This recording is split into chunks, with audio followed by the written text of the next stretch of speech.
ৰাণা গোস্বামীও কংগ্ৰেছত আছিল, এটা আমাৰ লগত আহিছে, হয় নে নহয়? আজি আৰু কোনোবা আহিব, জইন কৰিব ৰেডি, হয় ন? অজন্তা বাইদেউ হাঁহি আছিল, বাইদেউ কংগ্ৰেছত আছিল। বাইদেউ ভাবিছে মোৰ নামটো নকলে ভাল আৰু। কংগ্ৰেছত থকা দিনকেইটা আমি কোনেও মনত পেলাব নোখোজো। বাপৰে, এটা মোদীজী আহি অক্সিজেন দিলে, সকলোৱে আপোনালোকে চিন্তা কৰক, আৰে ইমান প্ৰধানমন্ত্ৰী আছিল, কোনোবাটো কাজিৰঙাত গড় কেইটা চাব। কংগ্ৰেছে গড় মাৰিলে আৰু মোদীজীয়ে গড় চাব আহিলে, হয় নে নহয়? কংগ্ৰেছত আছিল নহয় এজন কিবা ৰকিবুল হুছেইন নে কি, তেওঁৰ দিনতো গড়ে মৰি থাকিলে একফালৰ পৰা। আৰু আজিকালি গড় নপৰে, গড় মাৰিব আহিলে চোৰাং চিকাৰীটো মৰি যায়, হয় নে নহয়? এতিয়া নৰেন্দ্ৰ মোদীজী কি কৰিলে, তেওঁ কাজিৰঙাত আহিলে, ৰাতি থাকিলে। এইবাৰ মই মোদীজীক কৈছো যে মোদীজী আপুনি কাজিৰঙাত থাকি গল, অহাবাৰ একদিন আহি আপুনি মাজুলীতো থাকিব। আমাৰ অসমৰ জাগাবিলাক চাব লাগে, হয় নে নহয়? আজি হোলোঙা পাৰত লাচিতৰ প্ৰতিমূৰ্তিটো দেখিলে আমাৰ বুকু গৰ্বৰে উফন্দি উঠে যে আমাৰ বীৰ আছিল। আপোনালোক সকলোৱে মোদীজীক আশীৰ্বাদ কৰিব, মোদীজীক ভোট দিব, বিজেপিক ভোট দিব, আৰু আমি এখন সুন্দৰ অসম আমি নিৰ্মাণ কৰিম। কিয়কত বহু দিনৰ মূৰত আহিলো, সিদিনাখন হোলোঙা পাৰত আহিলো, মেলেং মেটেলিত আহিলো, আজি আপোনালোকৰ মাজত আহিলো। আপোনালোকৰ উৎসাহ উদ্দীপনাই মনটো বহুত আনন্দিত কৰিলে। সকলোৱে আশীৰ্বাদ দি যাব, আমি যাতে দিন ৰাতি আপোনালোকৰ কাৰণে কাম কৰিব পাৰো, অসমক যাতে ভাৰতৰ সৰ্বশ্ৰেষ্ঠ ৰাজ্যলৈ আমি ৰূপান্তৰ কৰিব পাৰো। চাকৰি বাকৰিৰ আমি সুবিধা ল'ব লাগিব। কিমানে পোৱা নাই হাত দাঙিব লাগিব, কিমানে পোৱা নাই চাওক, হাত দাঙক। আচ্ছা, নোপোৱা সকলে হাতটো নামক। কিমানে পাইছে অৰুণ? পোৱা সকলে হাত দাঙক। ঠিক আছে, এইটো আনিছিলো, তেতিয়া মানুহে কৈছিলে এইবিলাক ইলেকশ্যনৰ কাৰণে ওলোৱা আঁচনি।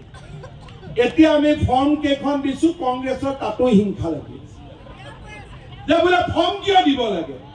আৰে বাবা, যদি মই নামটোৱে গম নাপাওঁ মানুহে পইচা কেনেকে পাব? তাতো হিংসা কংগ্ৰেছে। ইহঁতে মানে কাক যে হিংসা নকৰে, দেউতাক মাককো দুদিন পিছত হিংসা কৰিব।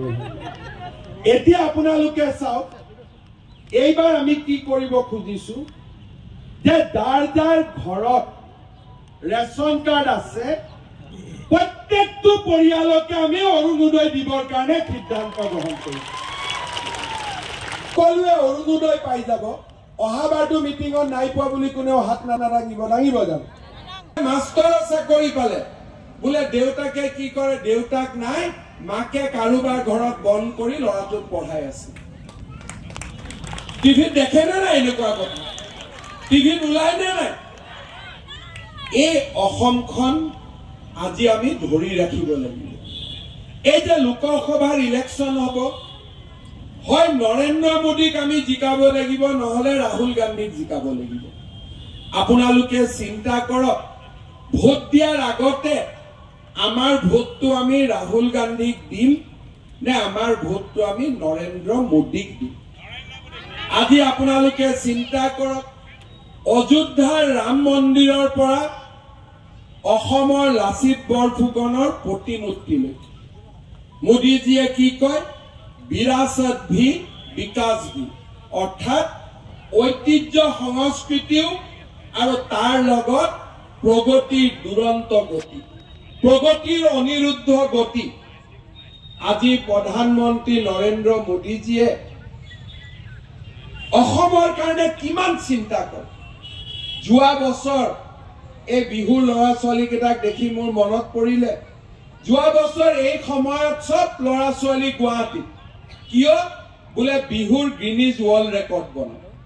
12,000 ল'ৰা ছোৱালীয়ে কি ধুনীয়াকৈ নাচিছিল। আপোনালোকে চাইছিলে নাই? টিভি সকলোৱে চাইছিলে। কোন আছিল আমাৰ লগত? নৰেন্দ্ৰ মোদী ডাঙৰীয়া।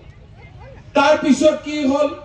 কেইদিনমান আগতে আপোনালোকৰ কাষতে আহিলে হোলোঙা পাৰত লাচিতৰ 145 ফুটৰ প্ৰতিমূৰ্তি, আৰু নৰেন্দ্ৰ মোদী ডাঙৰীয়াক আপোনালোকে য'তেই দেখিব ডিঙিত বিহুৱানখন অসমীয়া মানুহে ইমান বিহুৱান নলয় যিমান নৰেন্দ্ৰ মোদীয়ে বিহুৱান লয় মোৰ মনত আছে মই যেতিয়া হেলথ মিনিষ্টাৰ আছিলোঁ কোভিড ভ্যাকচিন দিব লাগে মানুহে ভ্যাকচিন লয় ভাবে ভাল হ'ল নৰেন্দ্ৰ মোদী যিদিনাখন ভ্যাকচিন ল'ব আহিলে ডিঙিত গামোচাখন অলংকাৰ জ্যোতি কাশ্যপ প্ৰাঞ্জল দত্ত ময়ূৰঞ্জন হাজৰিকাক আন্তৰিক ধন্যবাদ জনাইছোঁ এতিয়া আমি আমন্ত্ৰণ জনাইছোঁ ৰাজবাহৈ বৰা চুতীয়া জাতি বিকাশ পৰিষদৰ মুখ্য উপদেষ্টা নয়নজ্যোতি মাইদিহা দেনিক গণক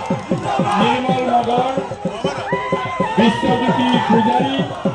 বিশ্বজ্যোতি পূজাৰী জিতেন্দ্ৰিক বৰা শংকৰৰাজ খান অভিষেক হৰিজন বিশাল সিং ৰাৱত বিটু বৰা ৰাধাকৃষ্ণ দত্ত বিষ্ণু বৰা সম্পদ বৰা মাধুৰ্য বৰা জুৰি মহন্ত ত্ৰিনয়ন শৰ্মা উজ্জ্বল বৰা বিষ্ণু বৰা সম্পদ বৰা মনজিৎ কলিতা দেৱজিৎ গগৈ মিণ্টু বৰবৰা সীমান্ত হাজৰিকা সুজিত বৰুৱা সুৰঞ্জন কলিতা ৰাহুল কছাৰী সীমান্ত কলিতা সীমান্ত শইকীয়া মুন্না পায়েল হিমাংশু বৰা